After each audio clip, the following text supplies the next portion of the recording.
चुनाव में बीजेपी ने जो आक्रामक प्रचार किया उसका फायदा मिलता हुआ भी नजर आया। राकेश सेठी हमारे साथ कांग्रेस पार्टी के प्रवक्ता इस वक्त मौजूद हैं। राकेश जी, क्या अब एनालिसिस शुरू होगी या अभी भी आप लोग इस बात पर ही टिके रहेंगे कि थोड़ा और इंतजार कीजिए, रुको जरा, सब्र करो?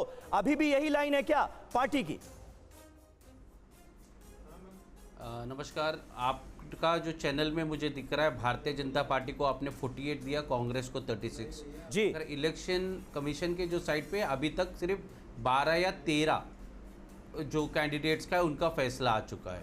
हमें उम्मीद है और मैं आपके माध्यम से तमाम जो कांग्रेस के पोलिंग एजेंट है कैंडिडेट्स को बोलना चाहूँगा, आखिरी दम तक हमें पोलिंग एजेंट्स को भी मतदान जहाँ पे हो रहा है, काउंटिंग हो रहा है, वहाँ पे रुकना चाहिए और जहाँ पे ज़रूरत पड़ा रीकाउंटिंग भी कराना चाहिए, क्योंकि इस तरह ये एक षड्यंत्र है कि कांग्रेस पार्टी और उनके कार्यकर्ता कैडर का मोरल तोड़ने का बात है। क्योंकि जब इलेक्शन कमीशन ने सिर्फ 13 सीटों का हमें डिसीजन दिया है, तो बाकी ये चैनल्स के पास कहाँ से आ रहा है? क्योंकि कल तक तो ये 13 सीटें तो वो होंगी ना जिनमें हार जीत जो है वो फाइनल हो गई है, लेकिन हम उनका भी जिक्र कर रहे हैं जिनके रुझान हमारे सामने हैं। 48 सीटों पर बीजेपी आगे चल रही है, 3.25 होने वाला है। राकेश जी, थोड़ा सा तो हमें वास्तविकता को स्वीकार करना होगा ना। मैं पहले देखिए, आपके चैनल पे भी कल एग्जिट पोल चल रहा था, आपको ये विश्वास नहीं थी कि भारतीय जनता पार्टी को ये नंबर्स आएंगे, खुद प्रधानमंत्री जी को विश्वास नहीं, इसलिए तो 4 रैली किया हरियाणा में और उसके बाद वो चले गए महाराष्ट्र। तो जब भारतीय जनता पार्टी के अपने मुख्यमंत्री के ऊपर विश्वास नहीं, आखिरी दिनों में अपने मुख्यमंत्री को बदलना पड़ा उनको, तो ये सब फैक्टर्स आप देखिए ना। और जो अग्निवीर का इशू है, राकेश जी, जानकार ये कह रहे हैं कि 3.25 से आगे बढ़ गई है सुई। ऐसे में अब ऐसा बड़ा उलटफेर नहीं होगा, 2-3 सीटें मिनिमाइज या मैक्सिमाइज हो सकती हैं, लेकिन कुछ लब्बो लुआब इसी तरह के नतीजे ही होंगे। 18 राउंड फिर क्या करेंगे? देखिए, कुल 18 राउंड्स है या 19 राउंड्स है। अभी तक अगर आप देखते हो मैक्सिमम सीट्स के 11 या 12 राउंड हो चुके हैं, तो अभी भी बाकी है। और जैसे हम मेरे से पहले जो प्रवक्ता उन्होंने बताया कि मार्जिन भी आप देखोगे 700, 800, कई 1200 का, तो ये आगे जैसे राउंड चेंज होगा हमें विश्वास है।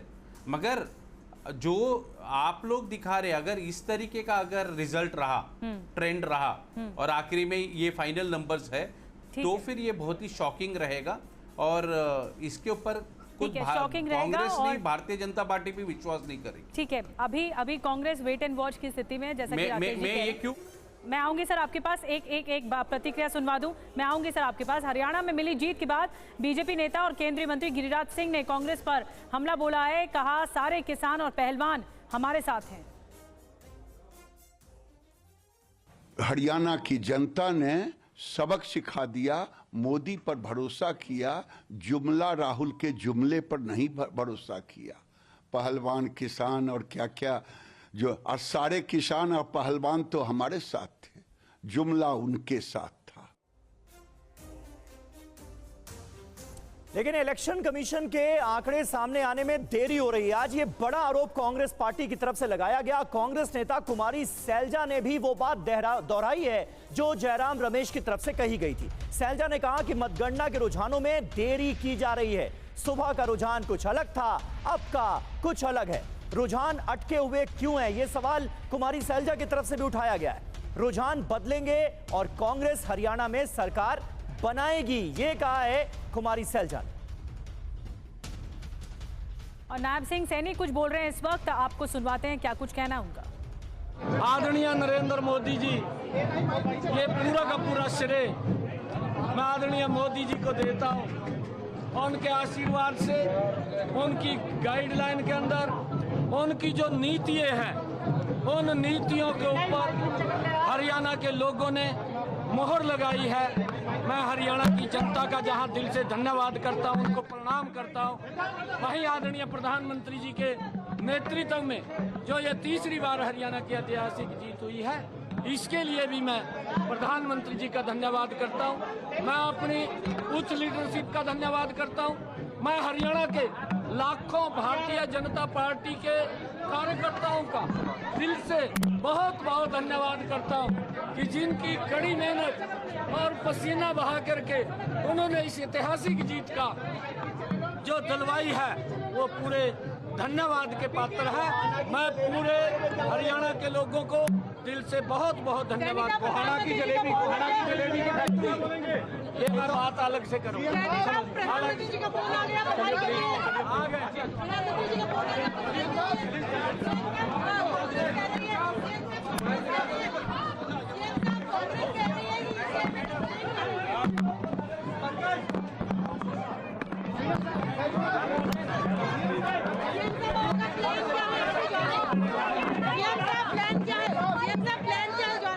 मैं सर्टिफिकेट लेने जाऊँगा। नहीं, अभी मैं ज्योतिषर में भगवान श्री कृष्ण की भूमि को प्रणाम करने जाऊँगा। शेड्यूल कास्ट आप लोग उन्होंने आपको वोट दिया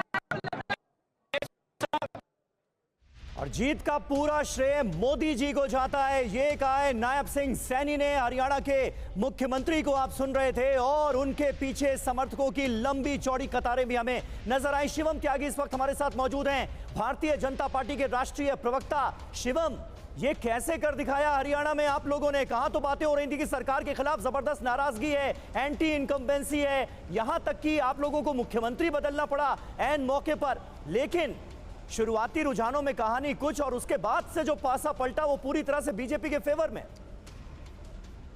देखिए समीर जी, वो कहते हैं ना कि कभी कभी हार के जीतने वाले को बाजीगर कहते हैं। इनिशियल जो ट्रेंड्स थे वो कहीं ना कहीं जिस तरीके से दिखाए, उसके बाद लगातार कहा जा रहा था कि भाई ऐसा नहीं है, अभी थोड़ा इंतजार तो कीजिए। हाँ। लेकिन थे हमारे कुछ लोग जो इतने खुश हो गए। कांग्रेस वाले अपने आप को 65-70 पता नहीं कहाँ कहाँ पहुँचा दिया था। मैं कहा रुकिए तो सही, अभी थोड़ा तो इंतजार कीजिए। देखिए विषय साफ है, इस देश में एक चीज़ तो बड़ी क्लियर हुई है और वो ये कि आप आदरणीय प्रधानमंत्री श्री नरेंद्र मोदी जी की लीडरशिप को अंडर एस्टिमेट नहीं कर सकते। हो सकता है फॉर द टाइम बीइंग कोई भी पार्टी कहीं पर भी अपने कुछ लोगों के साथ मिलकर एक बबल बना ले जिसमें उनको लगता हो कि किसान भी नाराज है, जवान भी नाराज है, नौजवान भी नाराज है, पहलवान भी नाराज है। लेकिन कैसे होगा? अगर हम रियलिटी में बात करें, भाई किसान की अगर हम बात करें तो 24 फसलों पर एमएसपी उनको हरियाणा में मिली, देश में पहली बार किसी राज्य में मिली। क्यों नाराज होंगे वो हमसे?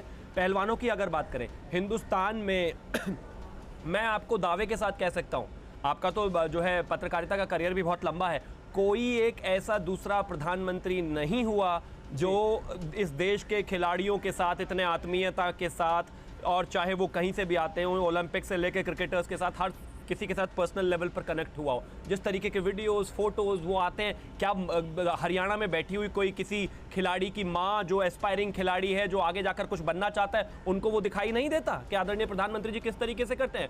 आप किसानों के, पहलवानों के कंधे पर रखकर बंदूक अगर चलाना चाहते हैं, राजनीति अगर करना चाहते हैं, नहीं कर सकते।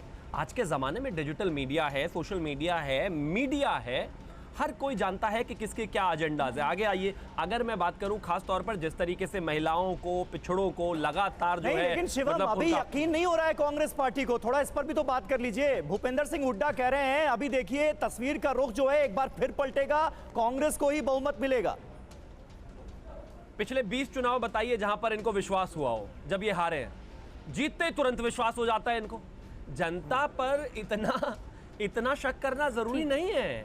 अभी कह रहे हैं कि जितना भी इलेक्टोरल चीजें आ रही है, अभी मामला लेट चल रहा है, इलेक्शन कमीशन काउंटिंग स्लो कर रहा है। आप ऐसा नहीं कर सकते हैं। आजकल के जमाने में तो खैर ऐसा नहीं होता, लेकिन पुराने जमाने में जब हम स्कूल जाया करते थे बहुत ज्यादा रोते थे। इतने तो 2 साल के बच्चे रोंदू नहीं होते जितनी कांग्रेस हो गई है। एक ही डेट में 2 राज्यों में 2 नतीजे आए, एक से खुश है, एक से नाराज है, क्योंकि एक जगह जीत गए, एक जगह हार गए। ऐसे नहीं हो सकता भाई।